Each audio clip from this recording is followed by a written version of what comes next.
answer? Do you even understand the question? Are you your race, your sex, your gender? Are you your height, your weight, your body? Are you your consciousness, your thoughts, your feelings? Are you your politics, your moral code, your religion? Are you your associations, your friendships? Are you your enemies? Are you all of those things? Or none of them? Are you, as many neuroscientists and philosophers claim, ultimately nothing but an illusion? The illusion of self.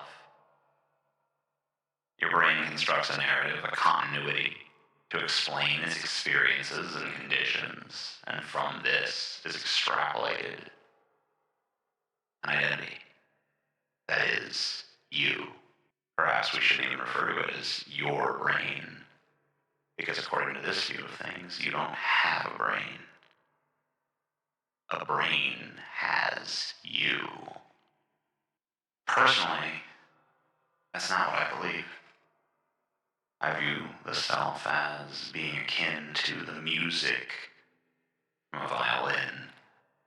The music is not part of the violin, not physically. We cannot find a part of the violin that is music. Music, rather, is a thing that results from a specific interaction between the violin and the world. The violin is played by one who knows how to play it. The fact that we could find a part of the violin that is music does not mean that music is an illusion.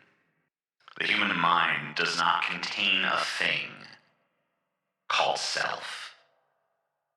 The human mind generates a self as a response to the stimuli of the world. If the self is an illusion, then music is an illusion, and words are an illusion, and anything that is ineffable, or subjective, or conceptual, or immeasurable, or irreducible is also an illusion. And if that's the case, then we are just illusory beings navigating an illusory world. But by that conception of reality, the very concept of an illusion would be an illusion. Rather than trouble ourselves unnecessarily with such pretentious paradoxes, let's cut the bullshit and declare that the self is real until proven otherwise. Now that you're officially a you, I must reiterate the question we started with. Who are you? April of 2022. I was watching movies with a dominatrix, and we were tripping on mushrooms. We each picked a film to watch. I picked A Nightmare on Elm Street because she hadn't seen it before, and I consider it to be a masterpiece. She chose Monty Python and the Holy Grail. I played it cool. I knew she'd freak out if I revealed to her that I had never seen it before. Somehow, in my 37 years on the earth, I had managed to avoid seeing one of the most famous comedy films in history. Why? I'd seen other Monty Python films. Life of Brian was familiar to me, and I had watched The Meaning of Life several times. I enjoyed both of those films, so why had I avoided the Holy Grail? When I was a teenager, I saw a movie called Excalibur on TNT's Monster Vision, hosted by drive-in movie critic and encyclopedic horror fan Joe Bob Briggs. I was enraptured by the film's dreamlike quality. The movie felt ethereal, otherworldly, haunted, grandiose, and important. The weight and the power of the legend of King Arthur and his knights was in every frame, and I loved the film then, and I still love it now. Perhaps it was my fondness for the legend of King Arthur that made me reticent to see those tales made light of by a troupe of silly British comedians. Just as a Christian might avoid Life of Brian because it mocks something they love, perhaps I was afraid to watch The Holy Grail because it mocked something that I love. I am, however, fascinated with a more spiritual explanation. The idea that perhaps I held off on seeing the film because it was not yet my destiny to see it. Irrational, but compelling, if only to me. Perhaps the film wanted to present itself to me only when my mind was in the right state. And on that night, with psilocybin in my brain, I was in the proper state of mind to finally enjoy Monty Python's Holy Grail. I laughed my ass off, of course. There wasn't a single minute of the film that I wasn't rapturously entertained and delighted by. As I lay in bed that night, trying to sleep, the neuronal avalanche of psilocybin-connected hemispheres of my brain that are normally not in communication with one another. I saw that Holy Grail was essentially a deconstruction of Arthurian legend, reducing myth to absurdity. My brain began to reverse engineer the film's approach, and I began to build absurdity into myth. I learned how to pull the sword from the stone. An overwhelming surge of power pulsated through my being. I felt unstoppable. I felt I could overcome any obstacle through sheer force of will, that I could bend the world to my whim. I felt more myself in those moments than I have ever felt before or since. I am the wizard king of planet Earth. Who are you? I'm willing to bet you have needs that are not being fulfilled. You are frustrated. You say things that aren't right. You see things that need to be corrected. There are people who behave in ways that disgust and upset you. There are other people who seek to control you, because to them, you are the one who is upsetting and disgusting. These conditions are nearly universal. If you're the exception to them, you're one of the few.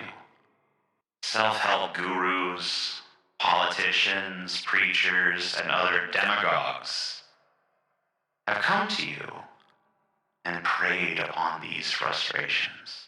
They have told you that they can solve your problems. They can punish the people who you hate. They can elevate you. They can create your ideal of a fair world, even if others might see it as unfair.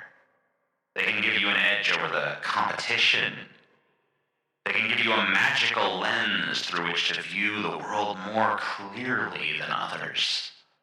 They can give you the appropriate series of behaviors that will result in all of your dreams finally being realized. Whether on the individual scale or the societal one, they promise big, revolutionary changes, but the results are significantly less dramatic than the promises. Neither you nor the world undergoes fundamental changes of the sort that you were promised. Demagogues are insidious creatures. They say to you, "Oh, once you give me power, I'm going to use it on your behalf." But then they use it selfishly. And you are by then so invested in them that you defend them as they fuck you over. And they say to you, well, once you buy my book, once you listen to my speech, you're going to be primed for success. And they give you a few nuggets of basic wisdom that could have filled a pamphlet, but they extend it artificially. And you end up forgetting most of it. And the only person who achieves success is the demagogue who now has your money and your loyalty. It's the oldest scam in the world, and yet we fall for it over and over and over again. Why? Because we want to believe that a demagogue can do what they say. We want to believe that if we give them power, they will remake the world for us. We want to believe that if we give them money, they'll give us all of the secrets to success that have eluded us for our entire lives. And here's where you're expecting me to tell you that I'm not like them. I'm not a demagogue, right? Wrong. I am a demagogue. I want to make exactly the deal with you that I just criticized, that I just dismantled. I want you to give me power and wealth so that I can change the world for you and give you the secrets of success as soon as I know them. So, what makes me different than other demagogues? I think it boils down to this. I'm weirder than they are. And I don't define success by their parameters. I am not the sort of person who could ever be content with meaningless power.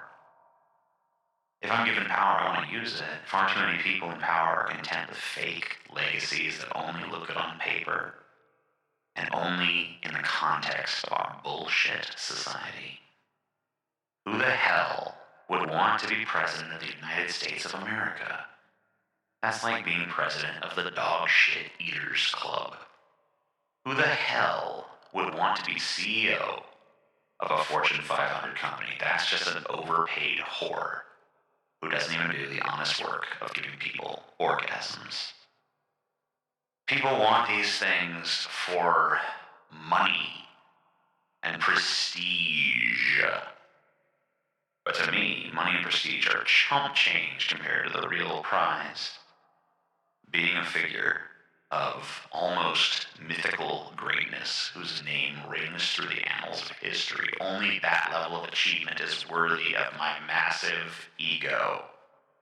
On top of that, seeing my species waste its potential on garbage is painful. I want to help them, but the only way I can help them is if I have the authority of a crown. The only way to change the paradigm is to seize control. And the only way to seize control of this world is not conquest, it's not fear. It's through the overwhelming mandate of a sizable and passionate chunk of the population. It need not be most people, but it needs to be a considerable number of them. Now, I told you that I want power. Now I need to tell you what I intend to do with it. First, let's talk about what must be pruned away. We must remember that just because we've been raised in a particular paradigm does not mean that the reality that we know is worth preserving. Oftentimes, people want change, but then when confronted with it, they lose their guts. So try to have some resolve, because here is a list of things that need to be abolished. Religion, let us be clear. Freedom matters. And an important freedom since the dawn of time has been the freedom for people to believe in things which explain the universe and fulfill their spiritual needs as human beings. However, the idea that these belief systems should be in any way codified or shown favoritism or given institutional power must be eliminated. Human beings are largely a product of their environments, and we need to create an environment where a person's beliefs are seen as their own private matter. If you believe that snakes are sacred and the letter H is a sign from the universe, you're free to believe that. You're even free to share it on a personal level. But it should be contextualized as your belief and be treated as a personal thing. Any attempt to make an argument or set a policy based on your personal beliefs should be roundly rejected. Race. The notion that one human being is fundamentally different than another based on skin color is an idea for which we should have no toleration. All human beings are different from one another based on their unique qualities as individuals. Some people are smarter than others. Some are faster. Some are cooler under pressure. Some are attentive, others are oblivious. Some attributes can be changed with little effort or a lot, and others cannot. The idea that you can use a person's skin tone or body morphology to determine anything about their personal qualities is absolute trash, and any purveyor of such thoughts should be dealt with. Gender. It's time to stop imposing roles on people based on their genitalia. It's time to stop gender segregating colors and interests and clothing and more. I believe that we need a future where a person doesn't think about their physical presentation in terms of gender. Culture and tradition. It's time to embrace maximum cultural, quote-unquote, appropriation. You want to wear a kilt and have dreadlocks, even though your ancestry hails from Korea? Go ahead. No one should complain. Ideas, fashions, foods, trends, and so on will no longer be seen as the purview of a particular people or culture, but as belonging to the whole of humanity. Borders. There will be no borders in my kingdom of the earth. There will be no delineation of peoples based on geography. All people will be allowed to travel the world freely at their leisure. There will be no resource struggles. All resources of the earth will belong to the united peoples of the earth. Full stop. There are two things you might have noticed about these abolitions.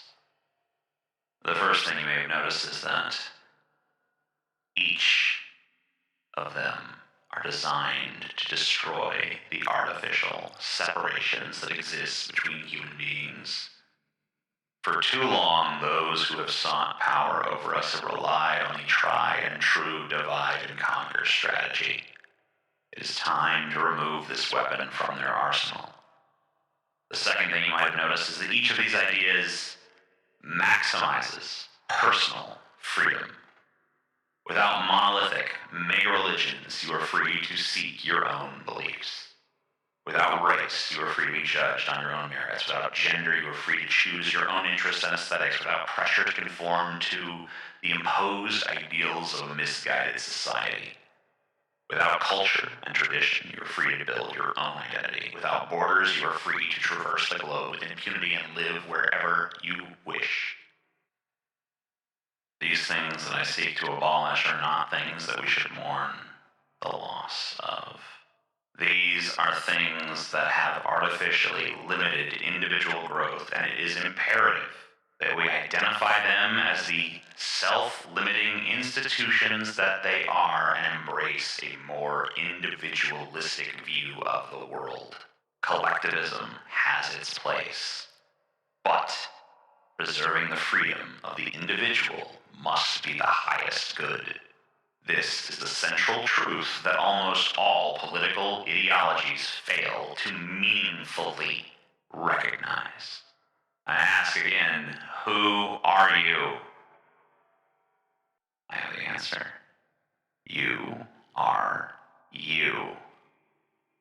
And I am the amazing atheist. Peace the fuck out.